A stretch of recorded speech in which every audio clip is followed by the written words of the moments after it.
Boa tarde a todos e a todas. Eu me chamo André, sou doutorando pelo Programa de Pós-Graduação em História Comparada da UFRJ e vinculado ao Programa de Estudos Medievais da UFRJ também. Sou bolsista CAPES, demanda social. E antes de começar, eu gostaria de agradecer a toda a organização do evento, a todos os participantes dessa mesa, ao Paulo por coordenar, todo mundo também que está assistindo, prestigiando. E, bom, a apresentação, ela, como o Paulo já adiantou, ela é intitulada As Ordens Mendicantes como Instâncias do Regime de Verdade da Igreja Romana. Essa é uma parte da minha pesquisa, uma parte muito importante da minha pesquisa, que é trabalhar a questão do que eu entendo por regime de verdade, e trazendo um ponto em específico, que é a participação de franciscanos e dominicanos como instâncias desse regime. Mas, para começar, a gente tem que falar de verdade, uma vez que estamos falando da verdade. E eu acho que o troço não está passando. Que maravilha. Enquanto não, André. Foi. Agora eu acho que foi. Foi. Tá. Então, para começar com as noções que eu tenho sobre verdade e regime de verdade, o principal referencial teórico é o Michel Foucault, mas eu o trato como um ponto de partida, não busco reproduzir o que ele já falou, o que ele defendia, simplesmente uso como um ponto de partida. E muita coisa é do Michel Foucault mesmo, porque eu entendo que seja pertinente, e outras têm as variações. Uma dessas primeiras constatações é que verdade e relações de poder andam juntas. São duas coisas indissociáveis, a verdade não existe fora das relações de poder. O que significa que a verdade está sempre em disputas, sempre em embates que vão ser estabelecidos, mas essas disputas, para começar, ela não é em favor da verdade, ou seja, ela não é a favor do conteúdo da mensagem que é veiculada como verdade, mas sim pelo que o Foucault chama de economia política da verdade, ou seja, as disputas se dão objetivando conseguir os efeitos de poder, conseguir exercer os efeitos de poder que um discurso, um enunciado, uma fala, enfim, ao ser reconhecido por uma sociedade como verdadeiro, ela é capaz de produzir. Então, aí, como continuidade, é uma disputa que se verifica no momento da produção, da circulação e do funcionamento dos enunciados. Entendendo a verdade como esse conjunto de disputas, esse conjunto de relações de poder que se dão no meio do conjunto social, a verdade é entendida como produto deste mundo. Ou seja, ela não existe a priori.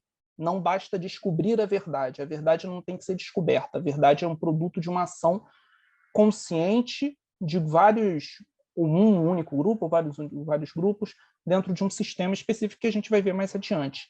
Então, a primeira definição que eu adoto como verdade na minha pesquisa é que ela é um enunciado produzido pelo segmento vencedor, ou seja, o grupo, instituição, enfim, que consegue, a partir de se sobrepor nas relações de poder, consegue se estabelecer como vitorioso e impor seu discurso, seu enunciado, enfim, ao conjunto da sociedade, de forma persuasiva, principalmente, mas também, em alguns momentos, de maneira coercitiva.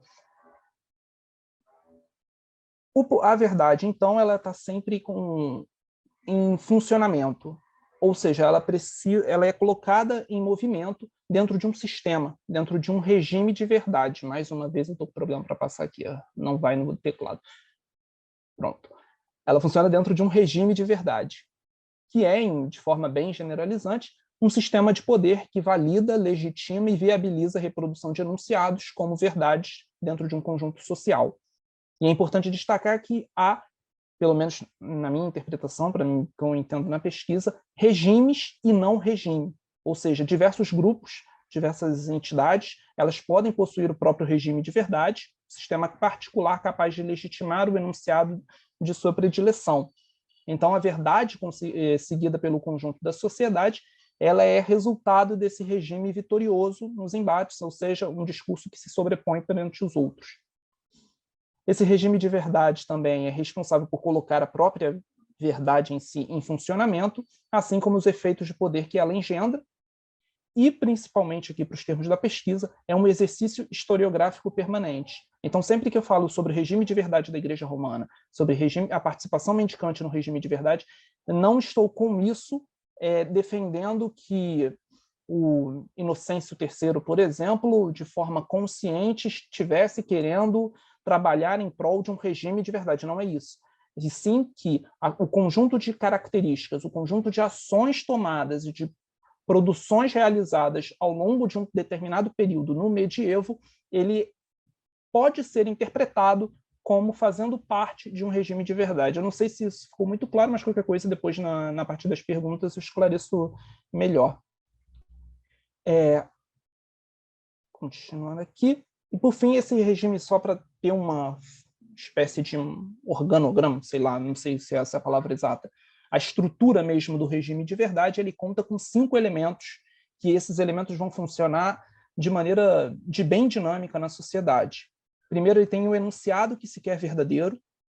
A partir daí, criam-se mecanismos, ou seja, instrumentos que o veiculem, que o divulguem, instâncias aptas para sancioná-lo como verdadeiros, e ao mesmo tempo que sancionam os discursos ou as falas ou os enunciados de predileção como verdadeiros, também taxam todos os demais como falsos, e aí, a partir dessa distinção verdadeiro-falso, gera os efeitos de poder que a verdade alimenta dentro de uma sociedade. As maneiras como isso é feito e o status que demanda sobre reconhecimento de quem está participando, um reconhecimento social daquelas figuras que se apresentam lá na pontinha final dentro desse regime. Então, agora, depois de colocar, pelo menos de forma bem geral, o que eu entendo por verdade e o que seria o regime de verdade, a gente pode entrar na questão do medievo mesmo, que seria o regime de verdade da Igreja Romana. Eu entendo que esse regime de verdade, pelo menos o que eu trabalho na minha pesquisa, ele tem a sua gênese no século XI, o seu desenvolvimento é em paralelo às reformas conduzidas pelo papado no processo de centralização ou de aumento da autoridade papal perante a cristandade. É uma consequência direta de relações de poder marcadas por atritos, tensões, pressões, concessões, pactos, negociações, derrotas e impasses. Desde que eu li essa passagem do Rush, eu sempre cito isso aqui porque eu acho perfeito para determinar mesmo as idas e vindas, a necessidade de estar sempre negociando, nada vai ser colocado de forma definitiva e ponto final. E, lógico, a partir disso, uma necessidade premente de convencer, de persuadir a todos para alcançar os objetivos, não tendo a possibilidade de coercitivamente impor, principalmente para o conjunto social, uma demanda dessas. Para falar da estrutura do regime de verdade da Igreja Romana, se a gente for dividir, os elementos necessários, né, para colocar essa verdade, no primeiro momento, quando falei de forma geral, o primeiro item seria o enunciado, mas eu ainda não vou trabalhar com o enunciado aqui nessa apresentação, ele vai ser ainda, na pesquisa ele ainda vai ser mais bem definido, mas o que me interessa aqui são os outros 4 pontos, os responsáveis por colocar aquele enunciado em funcionamento. No regime de verdade da Igreja Romana, eu entendo que os mecanismos são todas aquelas produções letradas, os escritos realizados como bulas, tratados, principalmente a geografia. A geografia tem um peso fundamental na minha pesquisa, até pelo objeto, meu objeto, fonte, enfim, quase tudo na minha pesquisa é a Legenda Áurea. Então, assim, o peso dela como um mecanismo principal. As instâncias que são reconhecidas para fazer essa sanção, a hierarquia eclesiástica, claro, as ordens monásticas e as ordens mendicantes. A principal maneira pela qual essas verdades são colocadas em funcionamento, e a questão da persuasão, do convencimento do público a respeito delas, se dá por meio da pregação, e o status é o reconhecimento da comunidade para aquela figura que, ora, é o porta-voz, ora se expõe, ou seja, a questão do pregador, em sua maioria dos casos. E então a gente entra finalmente no assunto dessa apresentação, que são as ordens mendicantes como instâncias. Primeiro, o que eu entendo por instância, dentro da minha pesquisa, é a autoridade que possui poder de decisão no regime de verdade, um órgão autorizado a sancionar determinado enunciado como verdadeiro ou, consequentemente, também, né, taxar como falso. É uma atuação que se dá predominantemente no meio urbano, embora também se verifique nos meios rurais, sobretudo na região do Contado, que cercam as cidades. Consequência também das novas necessidades espirituais dos citadinos, que decorre das transformações operadas nas e pelas cidades durante a Idade Média Central, e são ordens que são reconhecidas pela Igreja Romana, e daí a sua importância como instância. Se não tivesse a aprovação da Cúria, não teria muito sentido da ordem mendicante ser uma instância do regime de verdade da Igreja Romana. Mas o que faz com que essas ordens mendicantes funcionem como instâncias aptas?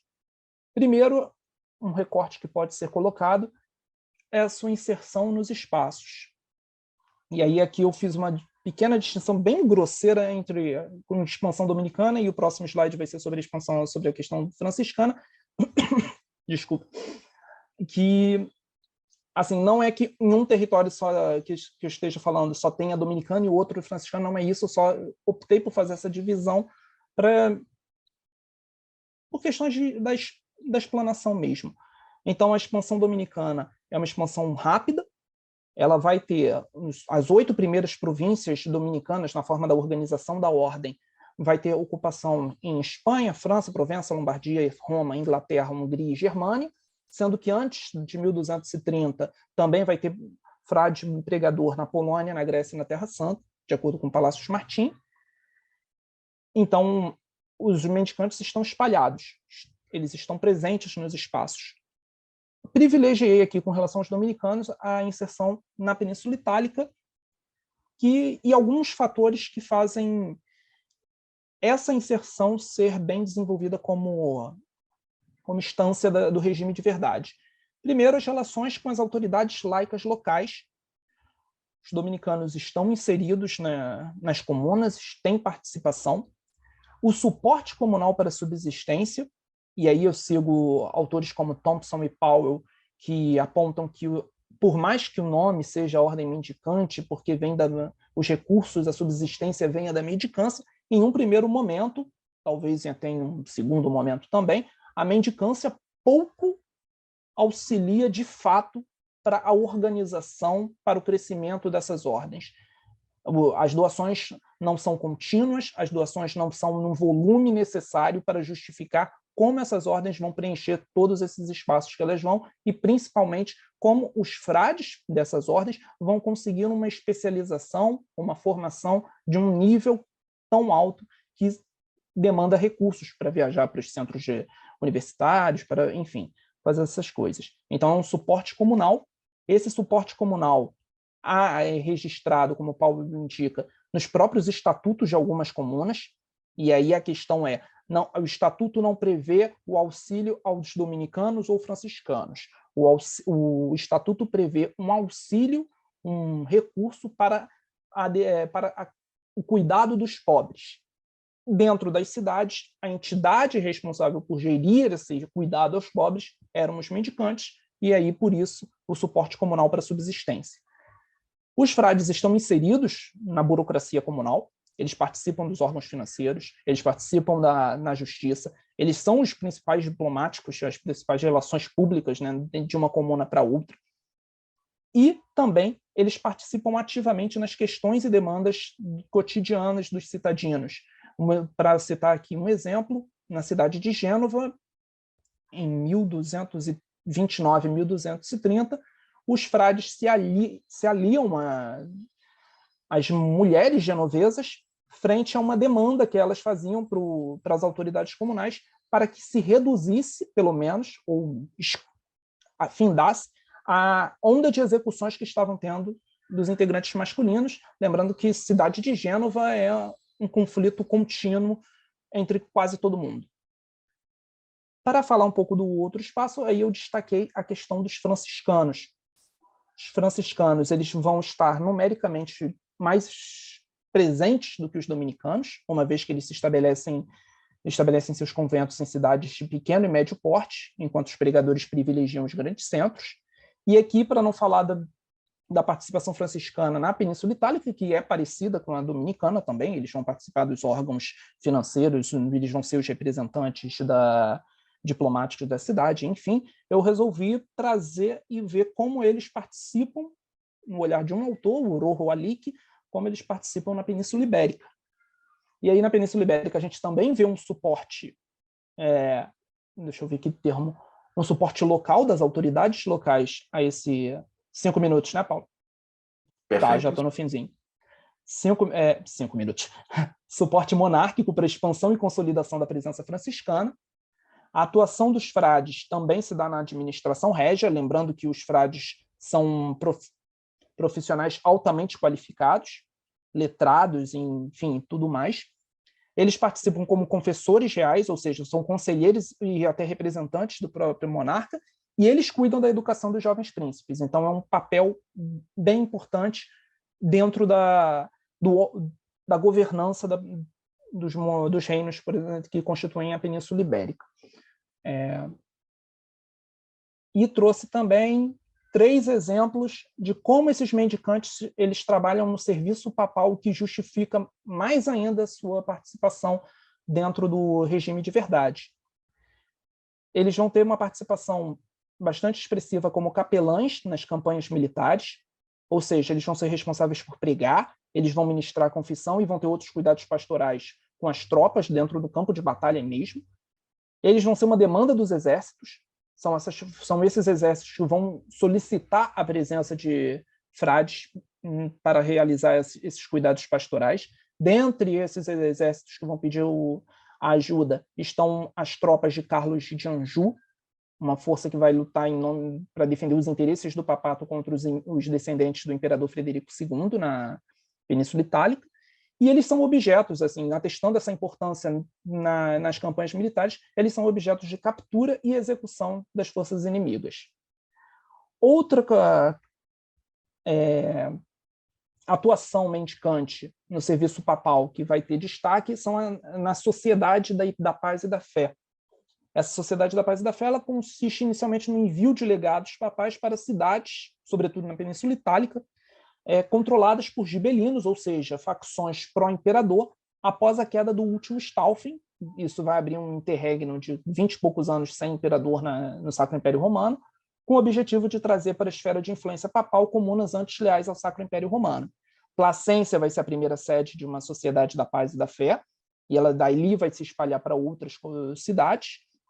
Essa Sociedade da Fé é importante porque ela controla os recursos militares da cidade, então é um apoio não apenas simbólico, embora só o simbolismo já seja bastante importante, mas é um apoio militar de fato, e ela é comandada pelos mendicantes.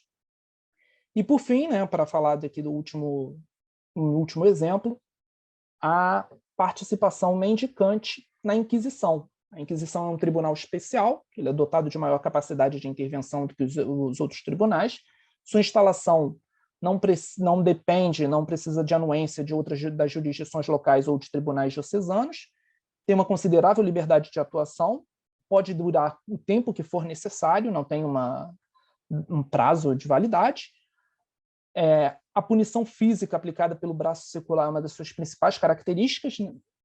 E aí tipificando a questão da heresia, por exemplo, como um crime, como se diz, como um crime secular, no caso, como traição, e aí por isso sendo passível de ser punido pelo braço secular.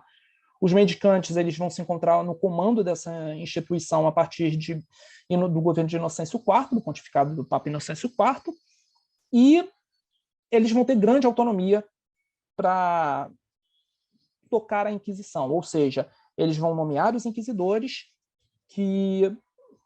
por meio do mestre-geral ou dos ministros provinciais. Esses 3 exemplos servem de sustento para as nossas considerações finais aqui no momento, né? A capilaridade e a inserção nos diversos espaços, inclusive os de governança, fazem dos mendicantes meios fundamentais para transmitir e defender as posições da Igreja Romana. A atuação no serviço papal atesta o prestígio dos frades com a Cúria Romana, afinal, eles só ocupam cargos de chefia, e a combinação entre a disseminação espacial e o papel desempenhado valida as ordens mendicantes como instâncias aptas a sancionar o que se quer que seja verdadeiro bem como aquilo que se deseja que seja tomado como falso pela sociedade, influenciando nas relações de poder e fazendo valer os interesses da Igreja Romana. E é isso, agradeço a todos pela atenção.